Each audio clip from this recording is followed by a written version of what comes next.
Friends, welcome to my YouTube channel. आज हम आपको संधारित्र का उपयोग बताएंगे। तो ये इस लेसन का लास्ट टॉपिक है। तो 2 टॉपिक बचे हैं, ये आज हम आपको पूरा करा रहे हैं। इसके बाद हम इसके न्यूमेरिकल्स कराएंगे। तो संधारित्रों का उपयोग यानी कि यूजेज ऑफ कैपेसिटर क्या क्या है वो आपको मैं बताता हूँ। तो पहला है आपका आवेश का संचय करने में। तो आपको मालूम है कि जो संधारित्र का मेन उपयोग होता है वो होता है आवेश को इकट्ठा करने में या संचय करने में, बिना उसके आकार को परिवर्तन किए या बढ़ाए। ठीक है। दूसरा उपयोग इसका ऊर्जा का संचय करने में। तो इससे पहले आपने एक डेरिवेशन कराया था हमने कि दो संधारित्रों के बीच ऊर्जा संचित ऊर्जा के लिए हमने एक व्यंजक U = ½ CV² या U = Q²/2C ये हमने किया था डेरिवेशन। तो ये भी उसका एक उपयोग था, यानी कि ऊर्जा को संचय करने में आपका संधारित्र का उपयोग होता है। तो थर्ड है आपका वैद्युत उपकरणों में। वैद्युत उपकरणों में जैसे मोटर, जनरेटर और आपके जैसे टेलीविज़न है और रेडियोज़ हैं, इसमें ये संधारित्र का उपयोग किया जाता है। चौथा आपका इलेक्ट्रॉनिक परिपथों में भी इसका उपयोग किया जाता है। पाँचवा आपका वैज्ञानिक अध्ययन में। तो वैज्ञानिक अध्ययन जो किए जाते हैं तो आपको उसमें भी संधारित्र का उपयोग किया जाता है। ठीक है। अब है आपका नया टॉपिक वान डी ग्राफ जनरेटर। तो वान डी ग्राफ जनरेटर आपका बहुत खास टॉपिक है।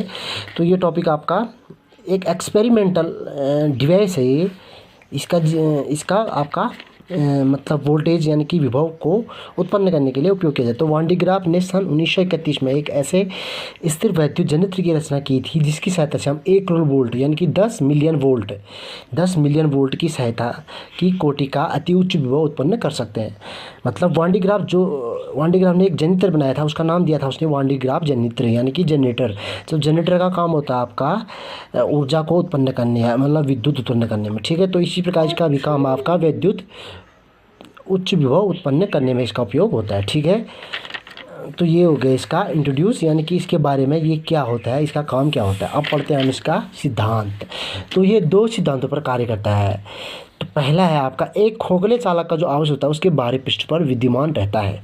जैसे आपका एक खोखला चालक है तो कोई भी खोखला चालक गोला है या कोई भी खोखला चालक है, चाहे बेलनाकार, गोलाकार, ठीक है, आयताकार हो, उसका जो आवेश होता है संपूर्ण आवेश उसके बाहरी पृष्ठ पर वितरित रहता है। उसका आवेश बाहरी पृष्ठ पर व्यवस्थित है जिस प्रकार इसमें है। ठीक हो गया। और दूसरा है आपका किसी चालक से वायु में वैद्युत विसर्जन उसके नुक्लीय सिरे से प्राथमिकता से होता है।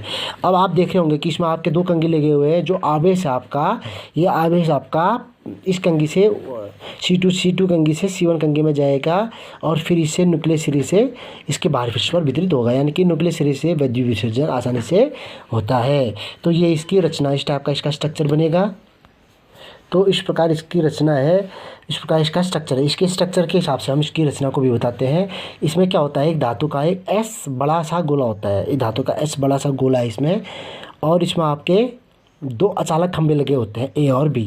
तो A और B आपके 2 अचालक खंभे लगे हुए हैं, और ये आपके और इसमें 2 कंघे जुड़े होते हैं। C2 C1 कंघे इस प्रकार जुड़े होते हैं, वो घिरनियों से जुड़े होते हैं। एक घिरनी आपके ये एक घिरनी का P2 सिरा और P1 सिरा इस प्रकार, और C1 जो सिरा है आपका कंघी का वो स्टेज यानी कि उच्च ऊर्जा स्रोत से जुड़ा होता है। ठीक है। और इस प्रकार इसको हमने, और इस प्रकार ये आपका व्यवस्थित रहता है, और इसका जो आवेश है इसके नुक्लीय सिरे से यानी कि कंघी से C2 से बाहर को आसानी से निकलता है, और इस C1 कंघी के नुक्लीय सिरे से आसानी से घिरनी में प्रवेश करके ऊपर की ओर बढ़ता है। जैसे ये घूमेगा वैसे ये C1 तक जाएगा, C2 तक जाएगा, फिर इसका जो आवेश है इसके पृष्ठ पर फैलता जाएगा, ये ऊपर जाएगा, इस प्रकार ये फैलता जाएगा। तो ये इसका सिंपल स्ट्रक्चर है।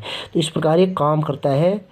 और इसकी जो कार्यविधि है, इसकी कार्यविधि आपकी वान डी ग्राफ जनरेटर का विभव के लिए यानी कि V = Q/C यानी कि V = 1/4 Q/R पर काम करता है। क्योंकि कोई भी आपने पढ़ा है कि कोई भी चालक गोले का जो उसका विभव होता है उसके बाहरी पृष्ठ पर विद्यमान रहता है, और जिसका सूत्र होता है आपका V = 1/4 Q/R। ठीक है। तो आपको ये अच्छे से समझ में आया होगा, इसको आप अच्छे से कर लेना। जो ये वान डी ग्राफ जनरेटर है इंडिया में केवल IIT कानपुर में ही स्थिर है। ठीक है। IIT कानपुर में ही इसको स्थापित किया गया है।